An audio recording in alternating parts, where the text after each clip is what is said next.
and currently is the real estate, residential real estate. I will also touch upon the commercial real estate, which is a more difficult, challenging circumstance. Again, thanks for inviting. And as an economist, I speak better with PowerPoint slides. So let me put that onto the screen.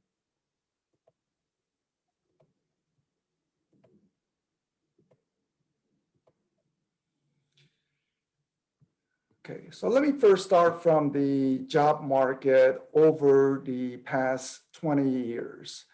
And what you see in this chart is that the first 10 years of these, from year 2000 to 2010, you see that slight little hump there. So it was an artificial job creation. In hindsight, we know it was artificial because we encounter a foreclosure crisis afterwards. It was due to the subprime lending, those funny mortgages where you just gave mortgages without income documentation, overstretch people's budget, resetting higher interest rate every 3 months, adjustable rate reset. All that imploded and we had the foreclosure crisis. Thank goodness we don't have those type of mortgages in today's environment, so you don't have to look forward to a repeat of what happened 10 years ago. Also, from the low point in 2010 at the foreclosure crisis, America experienced the longest economic expansion ever, 10 straight years of job creation. You can say President Obama, President Trump, 10 straight years of job creation. I recall January of 2020. So essentially this time last year, February, roughly speaking, where a Wall Street firm, Goldman Sachs, came out with a report to say US economy so strong, momentum so strong in a presidential election year, there's nothing to derail the US economy. It is on a solid ground. Then we had the unexpected. The virus coming from China, it led to the lockdown, and in a single month of April, we lost 10 years of progress. 10 years of job creation gone in a single month in April. But as the economy steadily reopened from the lockdown, jobs are being created. But as you can see on the chart, we are only halfway there.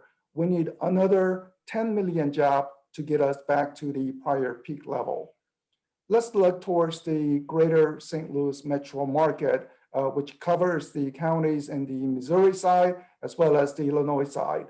And what you see on this chart is almost similar to the US diagram. You see that little job creation and the foreclosure crisis, but only the difference would be that the job creation recovery took much later in the greater St. Louis metro market compared to the US.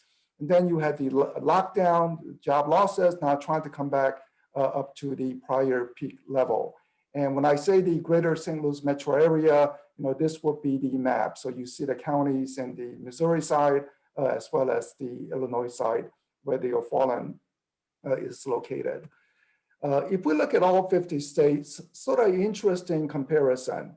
The generally northern states have a bigger job losses now compared to 1 year ago. So December to December, which is the latest available data, so December 2019 to December 2020, you see that in Illinois, it was down 6.9% in terms of job, but Michigan was down 10.9, New York down 10.4, while the southern states generally have a less of a decline. Now, one may say, well, cold weather means you cannot do outdoor dining, and hence it impeded the northern states more. But the big difference is really related to the governor's policy.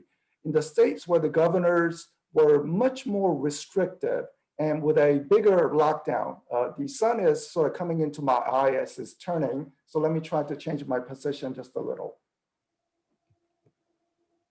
Let's see. Okay, so I will do my best. Yeah, we have a cloudy day, it's sun, so cloud goes away. So what you see is generally the states with a stricter lockdown, say in Illinois, the job losses are larger, while in Missouri, where they were a little more accommodating in terms of reopening or sooner, the job losses are less severe. And the reasoning for the different policy is trying to contain the COVID virus, because once we don't contain the COVID virus, it just means that the economy can never fully recover. But at the same time, how much of a lockdown do you do in terms of trying to get the economy going? Because only 2 states to actually have more jobs now compared to the year before is Idaho and Utah. And governors in those states recognize the danger of the virus, but they also understand the need for the economy. And they said it's dangerous out there. Please be careful. Put on the mask, social distancing, but please be careful. So I'm not sure which policy is right, but at least you see some economic difference in terms of the results. Another way to look at the job situation is that month to month. So April of last year, massive job losses. Then there was a stimulus package. So the jobs started to recover. Now there are so many dollars being mentioned, but I believe it was $1,200 back in the April, May of last year. So at least that provided a little boost for the job creation. Then it began to fizzle out as that stimulus money was being drained away, which was the reason why December that the second stimulus was critical. So I believe many of you already have that $600 check deposited into your bank account per person. But President Biden is in essence saying that is insufficient. He wants to raise it. And right now he's trying to talk with a few Republican senators to see if it's a bipartisan measure. If it is not bipartisan, then since Democrats control the Senate, he may use some special reconciliation rule to get it passed so that Americans have more dollars available, because Biden administration believes that we need more money into the economy until the second half of the year. In the second half of the year, medical experts believe roughly half of America will be vaccinated by summer, another quarter by autumn, which means then we would have herd immunity. We can go to the ball games, we can go indoor dining, everything pretty much back to normalization of life by autumn. But till then, we need another stimulus. At least that's what the Biden administration is asking for. Now, as an economist, we always have to say there's no free lunch. So you say larger budget deficit, larger debt, printing of the money. So the bond market is already beginning to act up. The 10-year US Treasury yields are beginning to rise, which means that inevitably the mortgage rate will also rise soon. It's only a decimal point or two, nothing alarming, but at least there is implying that the bond market is beginning to react negatively in terms of another larger round of stimulus. But it's very, very minimal decimal point increases. One very unique aspect of the current recession is the following. So the GDP is the measurement of total economy. So it went down in the second quarter 8.5%. Then by the fourth quarter, it's down 1.2% from 1 year ago. But if you look at the right column, personal income, it is up. This is the first recession ever where income is higher during a recession. So, and it's part of the stimulus package, massively large stimulus package. I understand there are families who are struggling paycheck to paycheck, worried about their next housing payment. But on average, Americans have more income now than before. Some examples I'm sure you have heard, like a cashier working at a department store, laid off, and what do you know? The unemployment check is higher than the wages they were receiving while working. So on average, it is higher, even though we know there are many circumstances where there are some families really struggling and facing challenges. What are people doing with this extra income? They are not spending it all because there's no place to spend. You cannot go to a restaurant, you cannot travel.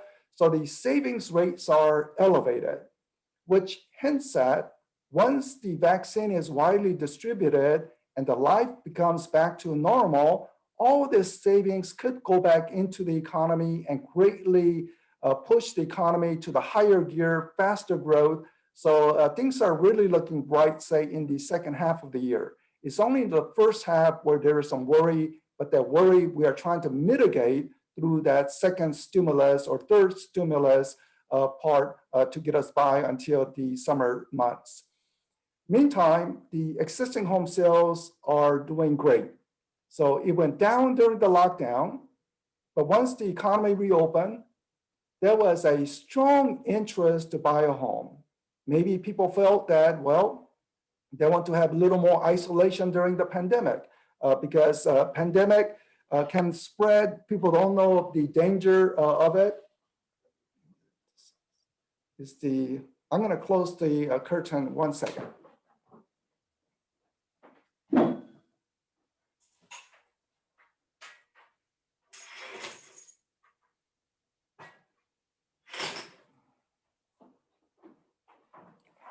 Okay, back.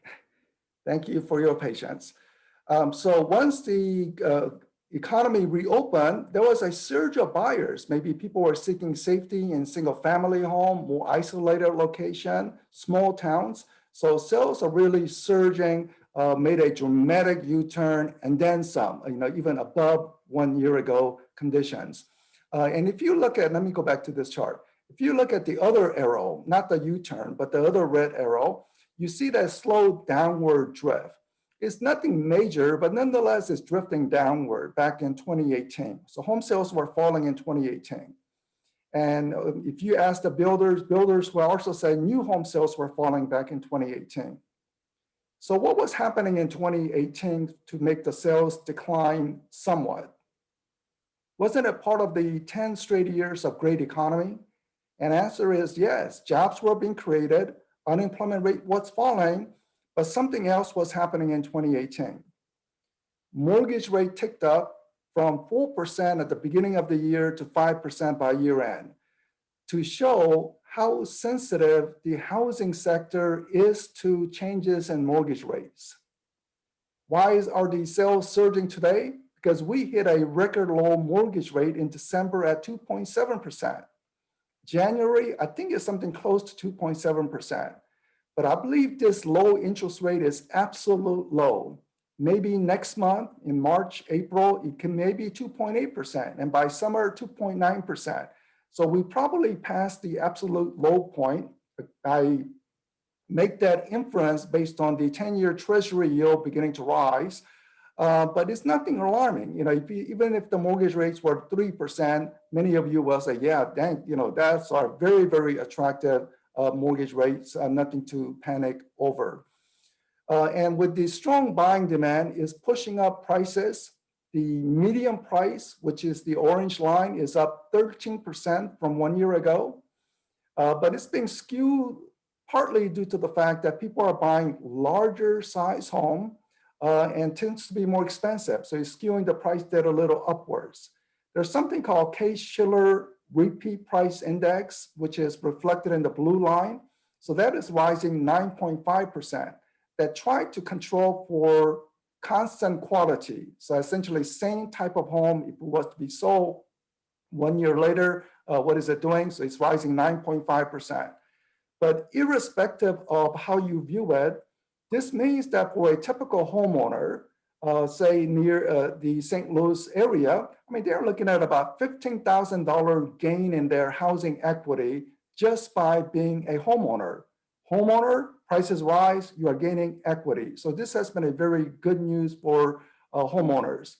Another indication of this chart is that for some people who are in mortgage forbearance, we hope those people can find job and start making mortgage payments so that everything steadily normalize. But some will be unable to.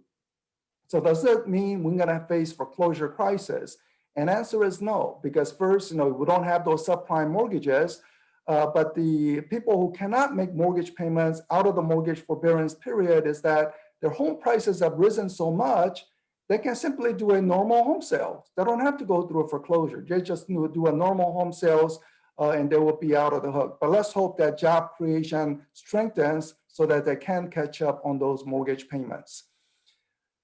Prices are rising because we don't have enough inventory. Realtors should recognize that month supply is sort of trying to assess the supply and demand. Balanced market condition would be something like 5 months supply. But right now we're at a 2-month supply, extremely tight market condition, not enough inventory. And in fact, something strange happened this winter. Usually during the holiday season, Thanksgiving, Christmas, New Year's, people want to celebrate, people want to take it easy. But what has happened this year is that people were having holiday dinners with their cell phone right nearby to see if they can get new alert from the multiple listing service, any fresh listings that's coming onto the market. Because days on the market is very, very swift this winter, only 20 days on average. That is to say a home is listed, contract is signed in 20 days on average. So this is listing to contract, not the listing to closing. So very, very swift market condition this winter. So are we going to get any inventory? Because we are lacking in inventory. And answer is, well, to get more inventory, we need more home building, those empty homes.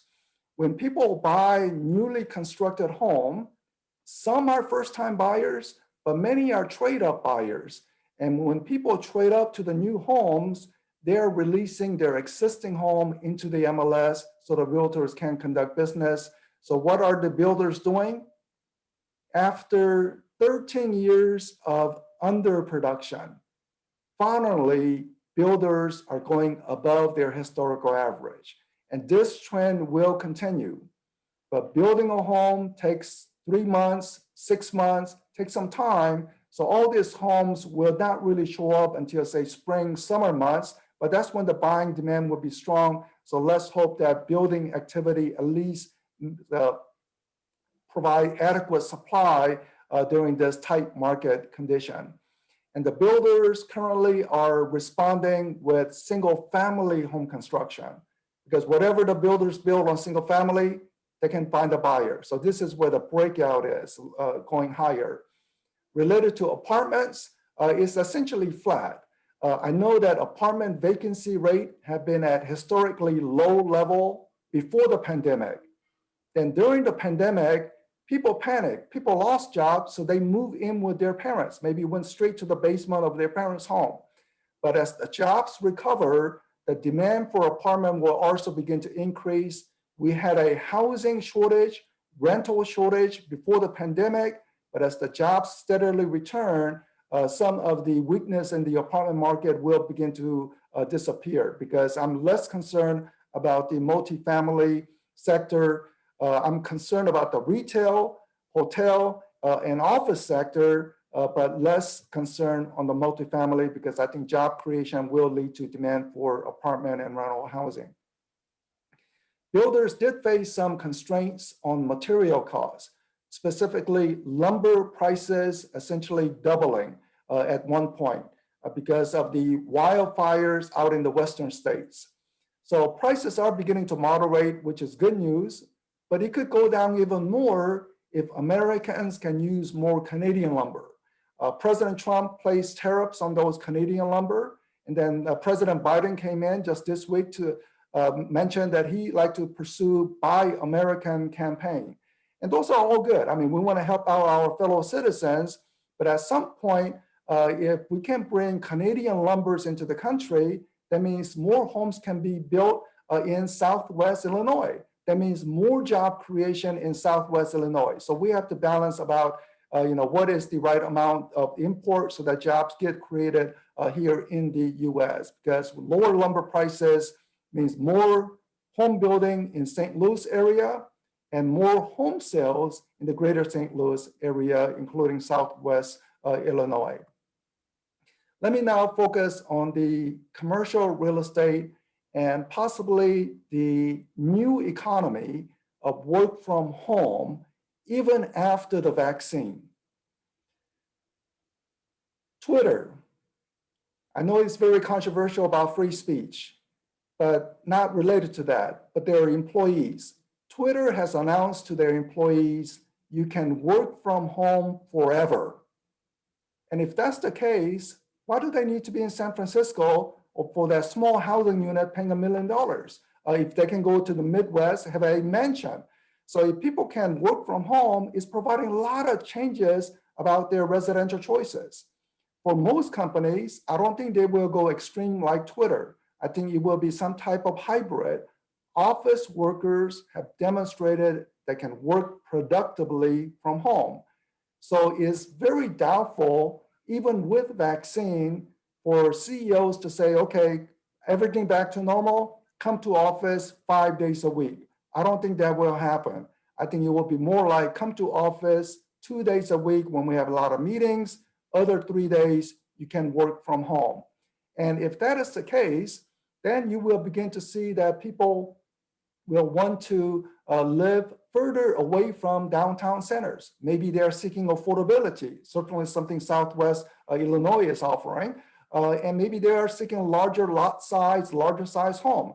Or maybe school district becomes more important in their decision to buy a home. So work from home, not coming to office 5 days a week will completely change some of the preference for home buying.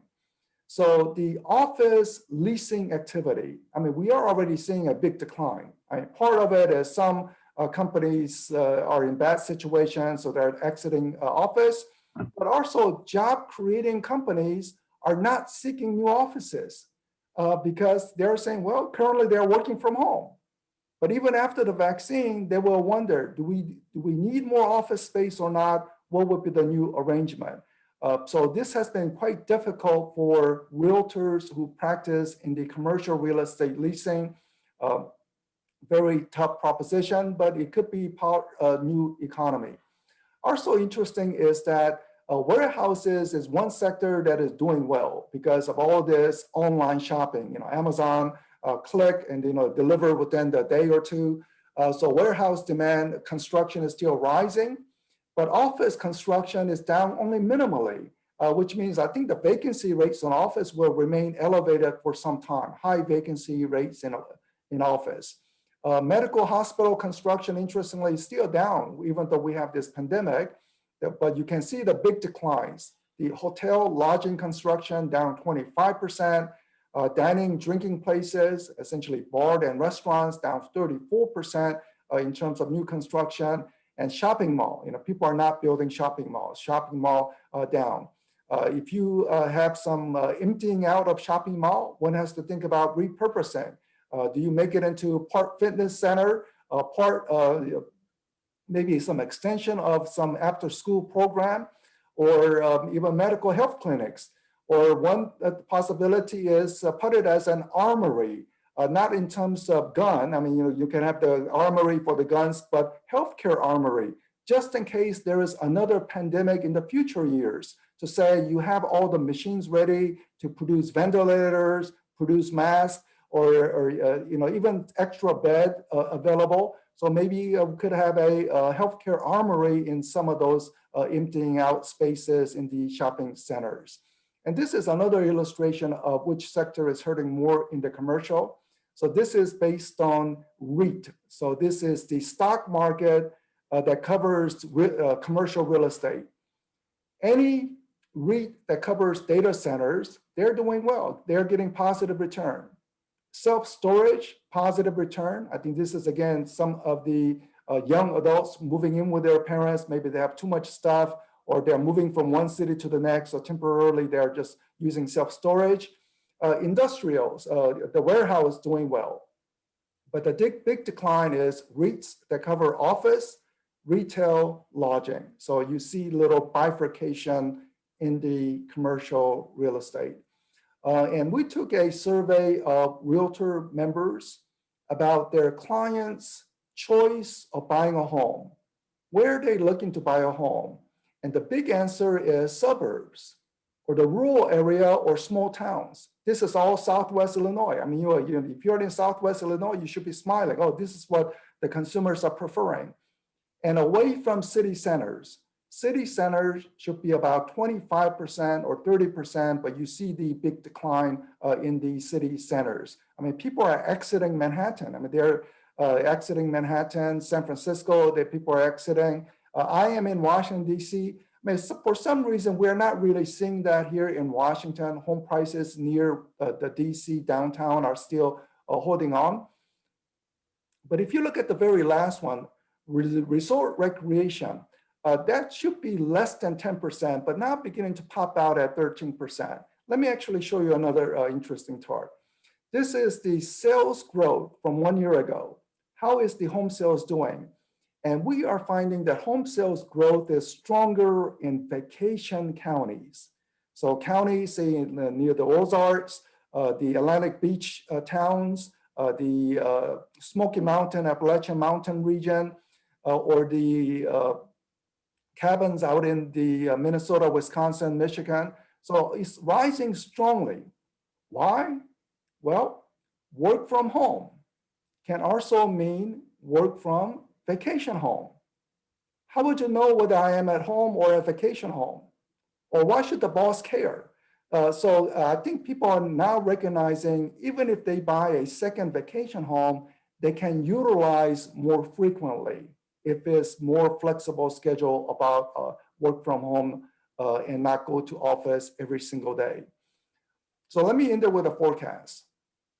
The forecast is that in 2020, the middle column, we suffer a downturn, recession, economy down, GDP is down, job losses, but interest rates are very low because Federal Reserve cut interest rates dramatically. And even with printing of the money, very little inflation. But as we go into 2021, I mean, it's near certain, assuming that we don't have a different variant of the virus that quickly gets out of hand. I hope the vaccination is greater than the number of new cases of COVID. So we have passed the crossover point, which means, it's a very good sign. So first half is stimulus money. Second half is the vaccine. So things should be positive. The interest rate may inch up slightly. Again, the bond market is reacting to a higher budget deficit, but inflation edging up, nothing alarming. For the housing market forecast, middle column is 2020, surprisingly amazing performance during a pandemic, high unemployment. New home sales up close to 20%, existing home sales up 6%, home prices positive, and 2021, I think the momentum is still there, especially with jobs recovery, and also a second order housing demand. What is second order housing demand? Say someone who used to live in inner ring suburbs of St. Louis, 3-bedroom home. They were very happy, but now they are not happy anymore because they need that 4th bedroom house, 5th bedroom to turn it into office space. So people who used to be happy with their home are no longer happy, and this will lead to rising housing demand, but maybe they are seeking more affordability further out, again, something that the Southwest Illinois could benefit from. So whatever the builders build, they can sell it easily. In existing home sales, the MLS home sales rising about 15%, but let's hope that home prices begin to moderate with increased supply. So thank you for listening and thank you for the opportunity. Now back to President Celeste. Thank you so much for being here, Dr. Yoon. We sincerely appreciate your time and expertise. And I'd like to introduce next Debbie Arel Martinez, Executive Director of the O'Fallon-Shiloh Chamber of Commerce. Thank you. This year, our chamber celebrates our 75th anniversary. We are so proud of our heritage and we are really looking forward to the future. This past year has been hard on everyone, but we are so proud of the innovation and the creativity of the businesses in our communities and what they've done to survive. We are all forever changed. We are very excited to be part of this program today as we look forward, because that's where our focus needs to be, forward. I'd now like to introduce Dr. Rhonda Soje, our next speaker, and the Executive Director of the Leadership Council of Southwestern Illinois. Welcome, Dr. Soje. Wonderful. Thank you so much, Debbie. Those words of encouragement from Dr. Yoon are really exciting for Southwestern Illinois. So we were really thrilled to see his presentation today. You know, real optimism in the future and how that impacts Southwestern Illinois, very geared marketplace for where we hope to go. So really excited about being here and being part of this partnership. And I want to thank all the Leadership Council members who took time out of their day and others to join the presentation. Very optimistic view from Dr. Yoon. And, you know, as we move forward, just a little bit about myself. I've been in the region for an awfully long time, as has my family. We're very deeply rooted here and look forward to continually moving our region forward. Just a little bit about my background. I have strong background in competitive intelligence and strategy. I started my career at the 8th District Federal Reserve as a market intelligence, looking at our entire marketplace and what was happening and what we could do better. And then I went to Fleischman Hillard International Communications and built a competitive intelligence group from scratch. And it was really all about helping companies, communities, and organizations that were in crisis, how to turn it around and get on a better platform moving forward. We ended up being the top profit center in the company because everybody wanted someone to come in and help them with an independent view of making their communities and organizations better. So I just thank you for this opportunity to be part of this really important event. So Southwestern Illinois, where we all sit, is really the center of transportation and innovation, and it's such an important part of the state of Illinois. If you want to go ahead and advance, please. So the Leadership Council has been around for 38 years to be one voice for Southwestern Illinois, bringing it all together. And that was really important. We were created by Southern Illinois University at Edwardsville to do that. And it's a combination of business, industry, education, labor, and government, people who normally don't work together very well, coming to a collaborative platform and really working to make our region better. You know, that 9-county region of the St. Louis MSA on the Illinois side is such an important industrial growth area for the entire Mississippi Valley. Over $19 billion of economic resources are in our region alone.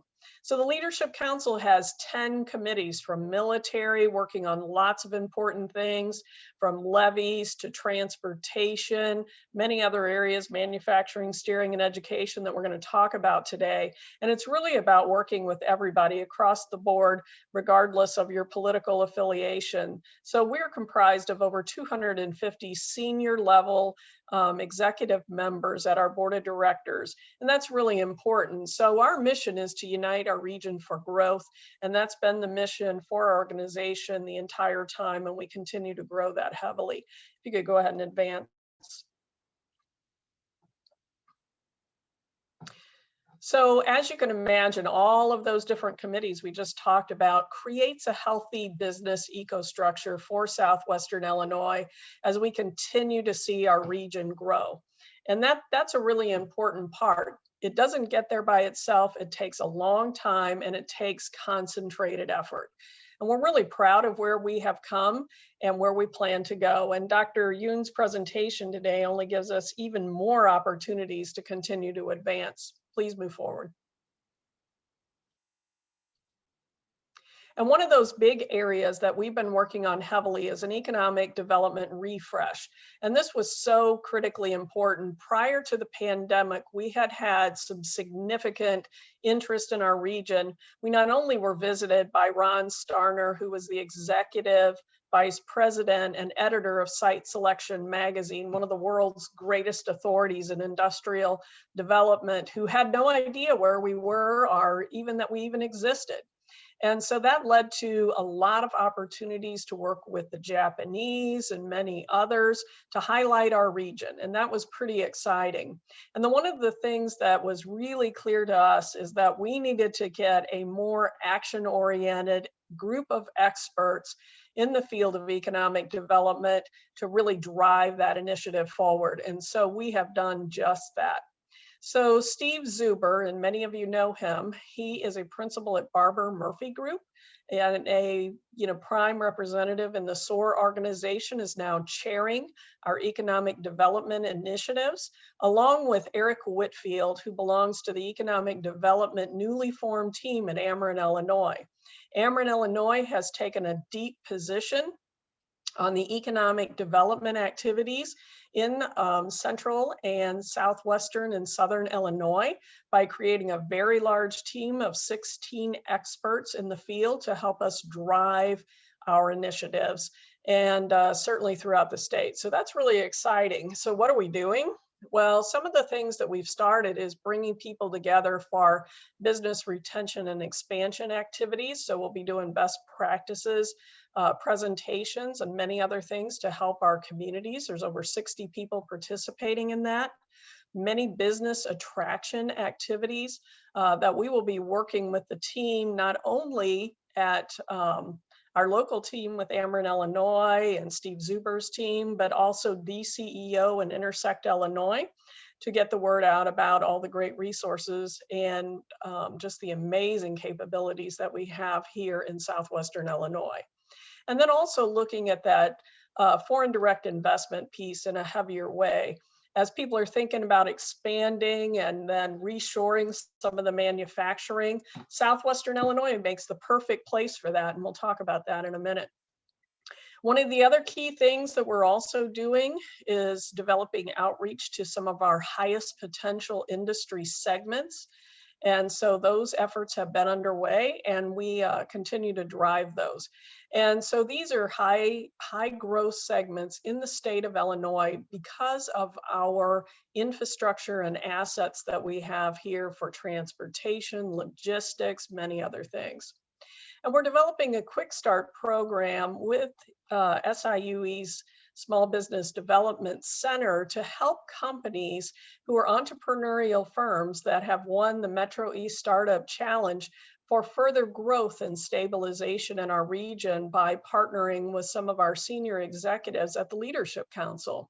That type of entrepreneurial mentorism is really needed, and you'll see us do even more of that. And we will continue to be heavy advocates of public policy for our industry segments, as we were last year with aviation legislation. 10 years ago, we passed strong aviation legislation, and that helped to create thousands and thousands of jobs throughout the entire state of Illinois. And that was a big deal. It came up for renewal last year, and we had a unanimous vote in the House and the Senate, which is tough in Illinois. And then the governor vetoed that. So we had to go back and do a governor veto override, which was no easy task, but we did that unanimously in both the House and the Senate, and we were really excited. So we will continue to fight for our businesses and those industry sectors. And so let us talk about some of the major infrastructure assets that really serve as a backbone for economic development in Southwestern Illinois. Please advance. Scott Air Force Base. As you know, we have been working diligently, Debbie, myself, Deb, others, on Scott Air Force Base for decades. And that is a long and strong commitment to our military that we will continue to stand by, fight for, including all of the military legislation related to professional license reciprocity for teachers, and then also the implementation of expedited licensure for over 110 different professional licenses. So when military people come to our region, we want them to be welcome here, go to work, and be part of our community, not only while they're in the military, but as they transition out. If you go ahead and advance, please. So $3 billion asset Scott Air Force Base contributes to our region. It has 4 wings and 36 mission partners. And I'm really proud to say that we have seen huge new growth over the next 5-year span with $300 million in new construction. That includes a $100 million joint planning center, for $41 million communications facility, and on down the line. And what that means is more military missions, more military activities at the base, and we are just absolutely delighted. So you have to be out there and be a strong advocate for Scott Air Force Base and all of the mission partners all the time. And that's really, really important. You've all seen the Reeder Road exit, which is a newer, I should say, interchange that not only provides additional access to Scott Air Force Base, but opens up a tremendous amount of land around the base for our economic development. And so many people are interested in that, and you'll see more activities there in the very near future. Now, Scott Air Force Base is not only a large employer, but they also represent one of the biggest retirement communities in the nation here around Scott Air Force Base. I often go all throughout the country to many other bases, and people will tell me, you know, when I retire, I'm coming back to Scott. I want to retire in that community. They were really good to us when we were at the base. They're strong advocates, and we want to be there. One of the key things that we've been doing when you see all of the new contract work at Scott is really advocating for minority, women, and veteran-owned businesses through a new program called the Illinois GovCon to have an equal opportunity to participate in those federal and state contracts. So we want the funds as those contracts are awarded to stay here in Southwestern Illinois and continue to have that multiplier effect in growing our communities. So you'll see even more activities there. Please advance. So GovCon, just an amazing program. It took over 3 years to get this funded. It just completed with 21 companies. It was an 8-week program completely paid for by the Department of Labor.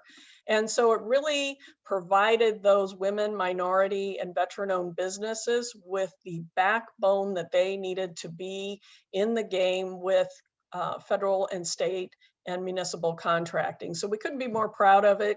Be proud of it too. It's something unique for our region. It was the first one in the state of Illinois, and you'll see us just continue to drive those types of very aggressive programs that deliver for our community. Please advance. So as we talked about, so many of the Scott Air Force Base people live in Southwestern Illinois, and it's basically the largest employer here and the 5th largest in the St. Louis metropolitan area. One of the key things that we work on all the time is transitioning airmen, getting them jobs as they're transitioning out of the military. We want them to come here, stay here, be long-term members of our community. And we've been working really hard, especially on those segments of cybersecurity, transportation, logistics, and many others. But those are key sectors where we have a lot of companies that are coming to Southwestern Illinois because of the expertise of the retiring airmen coming right out of Scott Air Force Base. So that's significant. Lockheed Martin, Raytheon, General Dynamics, they're anxious to come here and hire those wonderful employees. And so you'll see us doing even more of that. So advocating for Scott Air Force Base, the 4 wings and 36 mission partners is critical. I serve as a civic leader for the Secretary of the Air Force and the Chief, not only for the Air Force, but also for United States Space Command. That's a unique role. I was selected in 2019 to serve in that role. There's not that many of us across the nation, so that's a real honor. We've been running the military affairs group for Scott Air Force Base for 38 years. So we have a long-term commitment and we'll continue that. I serve as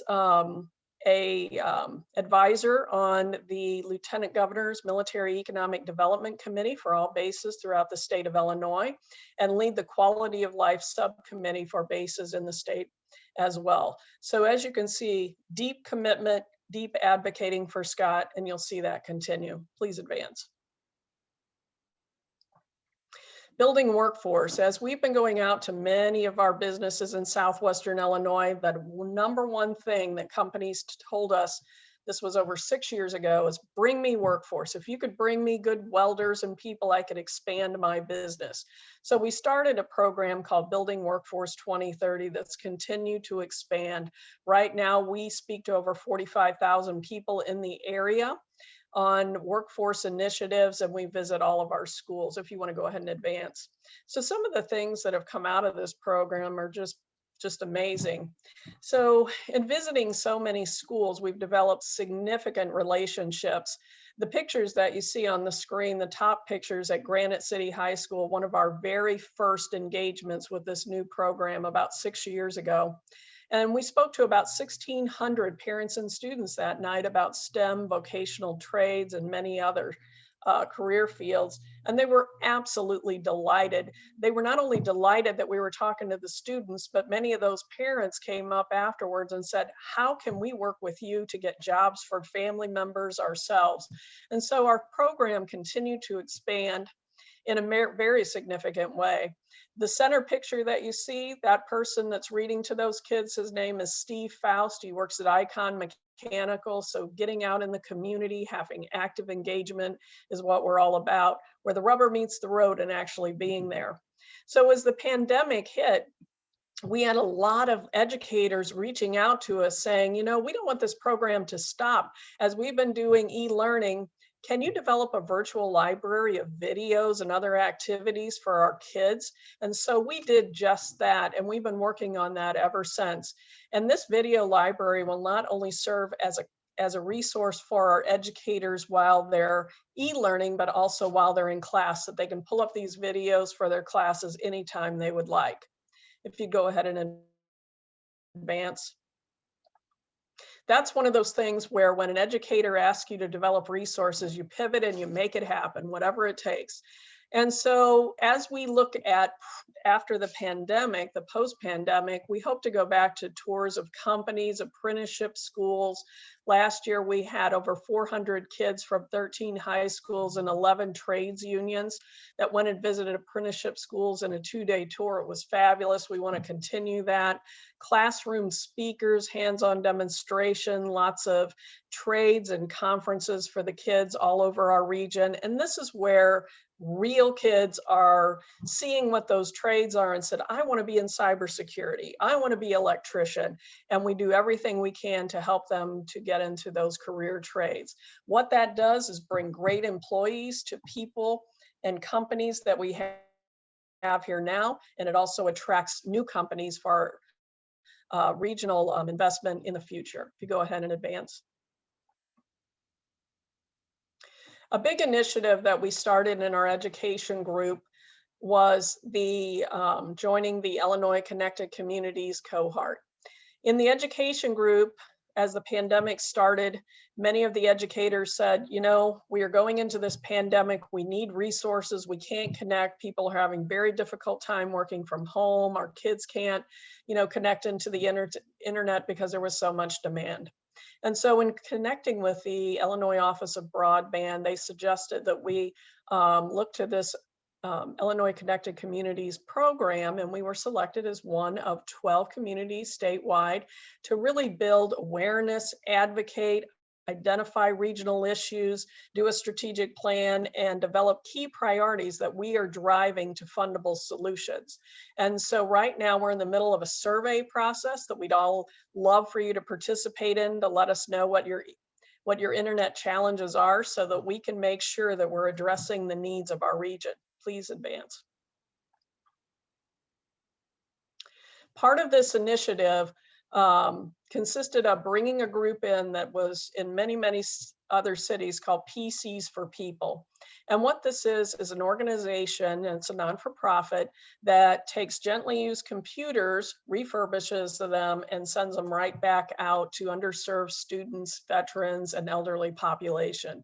So this is a really important part because a lot of the schools and communities talk to us about we do not have resources that we need and people need computers.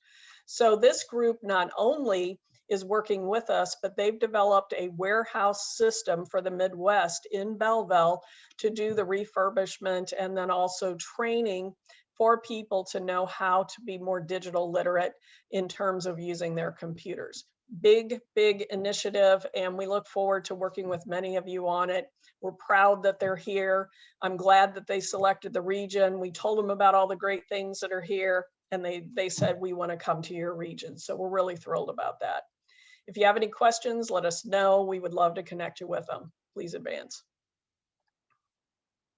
So transportation infrastructure is a really important part of what we're doing here. If you go ahead and advance, you'll see all the major projects that are underway in our multimodal. Go ahead and advance. Multimodal is so important in our area. It's the backbone of economic development. And the slide that you see now is so many river opportunities on the Illinois side. You may say, well, why are they on the Illinois side? Because the Illinois draft of the river runs deeper on our side, which means you can have more ports, more opportunities to offload, unload types of grain and other things onto barges. That's why there's so many granaries, so many opportunities for Southwestern Illinois, not only now, but long into the future. Please continue to advance.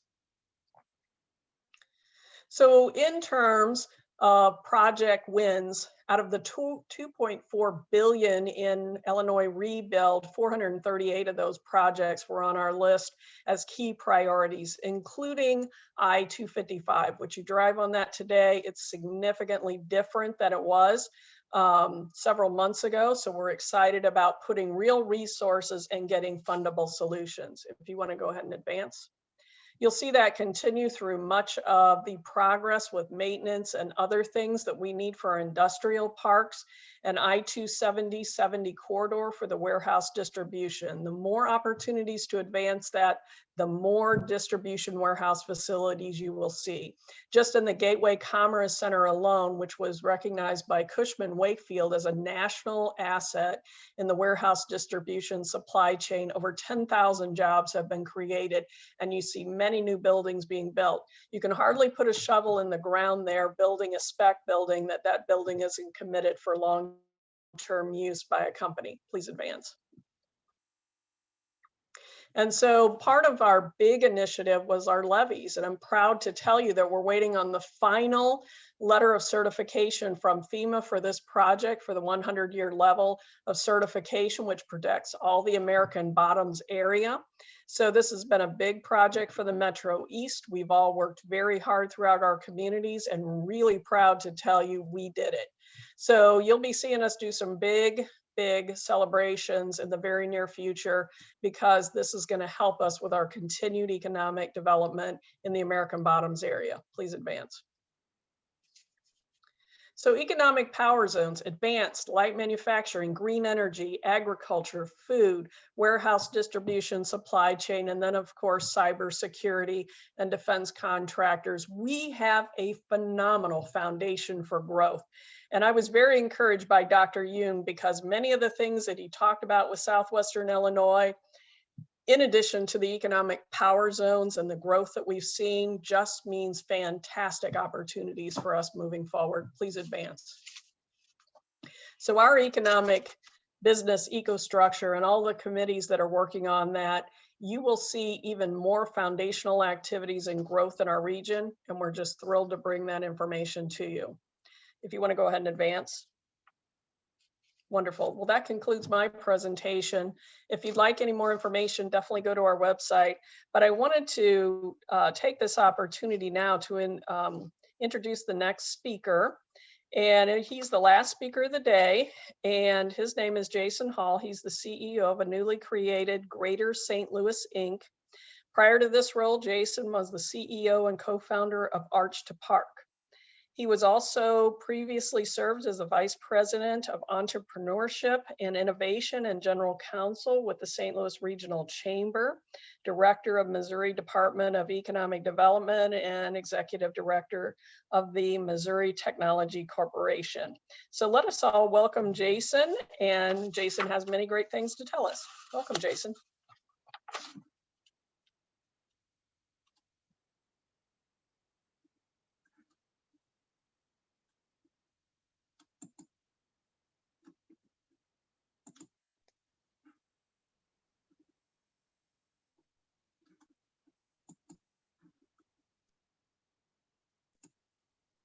Jason, I'm not sure. Are you there?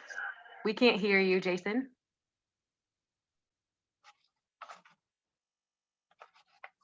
Well, we hope to get Jason here shortly. Jason is working on a very important initiative with the Greater St. Louis area. So we're really excited. Jason, there's Jason. All right. Okay, we'll turn it over to Well, Jason. we've got all of our technical difficulties.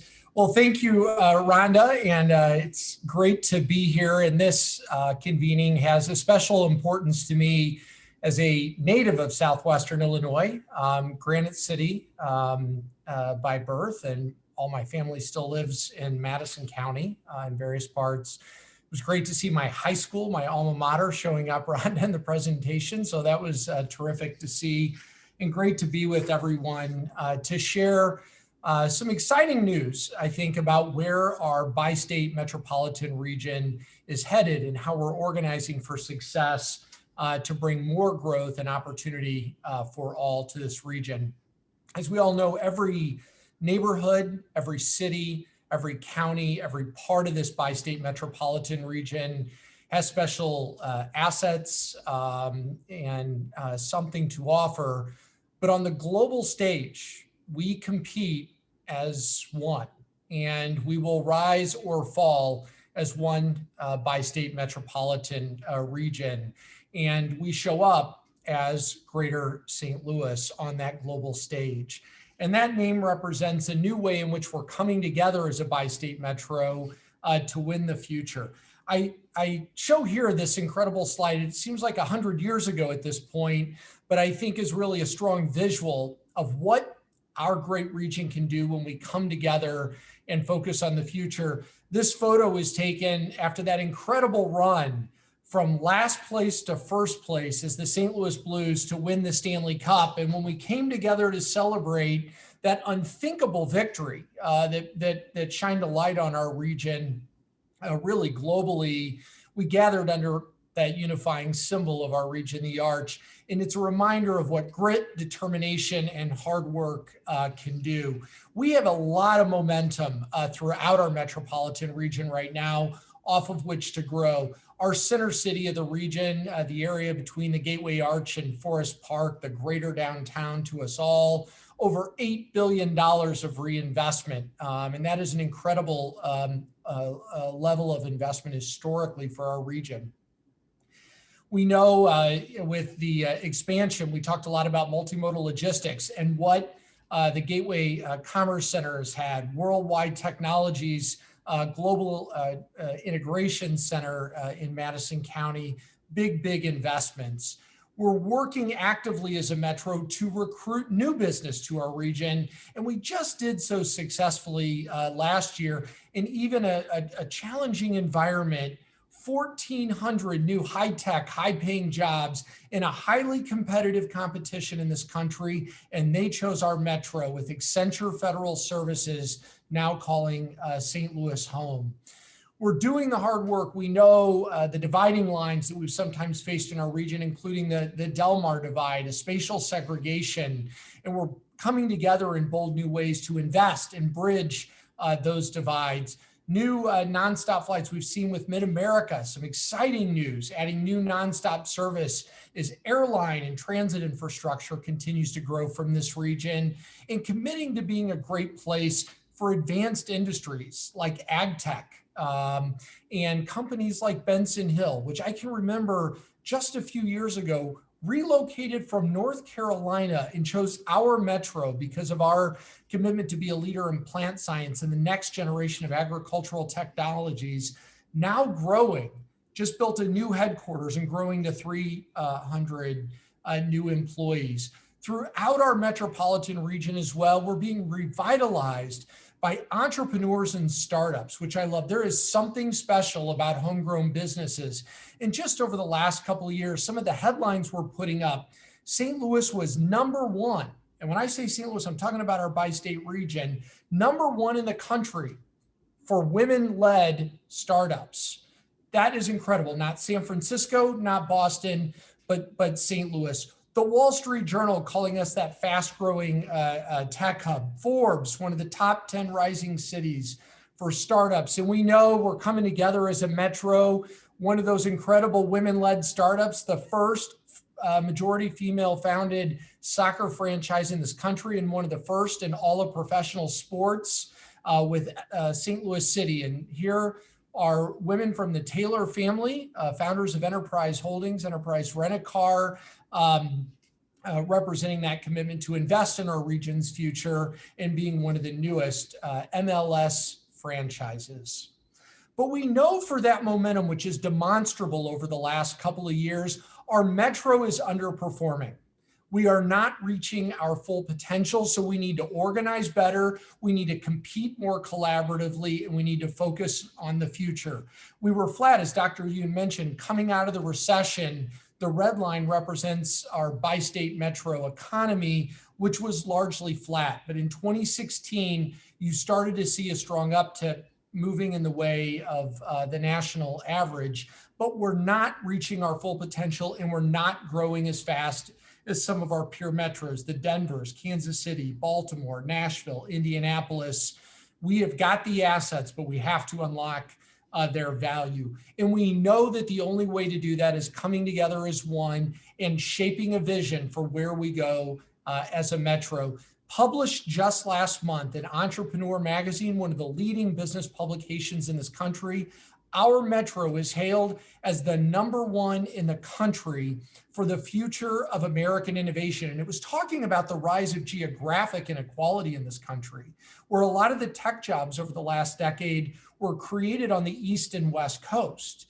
As it looks to the next decade in the heartland of this country, St. Louis, #1. And it gave us great marks. As Rhonda talked about, the Metro East startup competition, places like Cortex, OPO in St. Charles, and others, we have made a civic commitment to be a place where entrepreneurs reach their full potential, and that is getting recognized. So we are coming together. We are the newest organization in unprecedented act of defragmentation for our metro. 5 of the leading private sector economic development organizations represented on the right have come together as one, officially on December 31st at midnight, merged to form Greater St. Louis, Inc., modeled off what you see on the left, what best-in-class regions do, the regions that commit to being growth regions, the regions that commit to being truly collaborative throughout, represented here on the left. We studied those to figure out what best-in-class is so we can move together in a bold new way this decade. So finally, as challenging as it has been since I've been in economic development over the last decade, we can finally say we have made the decision to drive growth with a unified voice, a bold agenda, and as one metropolitan region anchored by its urban core. And that is how we enter this new decade confidently and boldly. Greater St. Louis, Inc., that institution that we have created, is going to be focused on jobs, our regional reputation, a policy agenda. We're working in Springfield and in Jefferson City to make sure that we have a pro-growth common policy agenda and can speak as one, championing inclusive growth, because we know it is not just enough to grow. We have got to reduce the barriers so that we are more inclusive in this region. Women-led, diverse-led, as Rhonda mentioned, veteran-led businesses are a part of in shaping that growth. And we're working to address those racial inequalities that are prevalent throughout this country and in our region. Those are unacceptable and we need to move forward in a different way. We've come together, the incorporators here, myself as the CEO, Andy Taylor, the executive chairman of Enterprise Holdings, one of the largest privately held companies and massive employers throughout our bi-state region, and my friend and longtime civic collaborator, Val Patton, who is now the Chief Diversity, Equity, and Inclusion Officer, a position that is never, that's a new position, never been held before in any of our civic platforms at the regional scale for economic growth. And so proud to come together to incorporate this and form Greater St. Louis, the entity into which the other 5 organizations have merged. We lead now for this metro on day 1, 8 key growth initiatives that are represented on this slide. We'll not necessarily go into all of those, but I would highlight Alliance STL, one of the prior 5 organizations that merged. That is our branded initiative to bring new business and go out and market our bi-state metro as one so that we've got more shots on goal and we can bring more business to this metro. And I will tell you, the pipeline this year, even in COVID, is stronger than it was this time last year. overrepresented by industrial projects. There is a softening in the commercial office space market, but a very strong pipeline for industrial. We're coming together in bold ways to tell our story as a region, STL made, a region where you can start up, stand out, and stay. We're also the only top 20 metro in the United States that has not had a jobs plan for where our metro is going in a unified way in over a decade. So a lot of conversation now around the STL 2030 jobs plan, driving a decade of inclusive growth. We're focusing on those advanced industries, the business districts, workforce development, entrepreneurship, and others to set a North Star for this region of where we can go over the next decade and make sure that that line continues to go up and we grow not only at the national average, but be a national leader. Some of the top line priorities in the jobs plan represented by the blue circles here, restoring our urban core, being a leader in those globally competitive industries, being a talent engine. As Rhonda talked about, we've got to be a global leader in talent if we want to grow and continue to foster another generation of small businesses and supporting entrepreneurs. It is also critical, as I had mentioned, that not only do we grow, but we work to address those barriers, particularly racial barriers that hold our region back. I believe it is a moral imperative that we need to address this issue, but if you look at the numbers, it is costing all of us. Our metro GDP would have been 10% higher, but for the racial disparities in household incomes. And if we can close that gap, so the Black St. Louisans and white St. Louisans start businesses at the same pace, we'd have 66,000 more jobs in our economy. So we all stand to benefit if we come together in a new model and be a national leader in inclusive growth for this country. We know that we are not reaching our full potential, and in some cases we have fallen behind, but we have got to up our game. And as Andy Taylor was rolling this out and having this conversation with the St. Louis Post-Dispatch, he said, we've got to up our game. As we looked at the Indies, the Nashvilles, and the other cities in the heartland, we know that we're going to have to up our game if we want to be competitive. So thank you for the opportunity to join you today. This is just the beginning, I think, of an exciting new era, working together as one team and with partners like Rhonda and the Southwest Leadership Council as strong partners working together to make a greater St. Louis region and bring more opportunity for all. I know we can win this decade, and I look forward to working with everyone on this call in order for this region to reach its full potential. So thank you very much, and happy to answer any questions.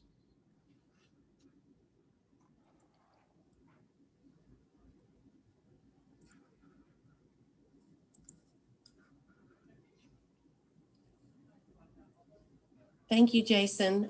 Congratulations on Greater St. Louis, Inc. Thank you. Enthusiasm is very catchy, I hope. On behalf of the O'Fallon Shiloh Chamber of Commerce, the Leadership Council of Southwestern Illinois, and the Realtor Association of Southwestern Illinois, we really thank you for being here today. We appreciate our speakers' time and all of you who attended, and we wish you all the best of luck in the upcoming year.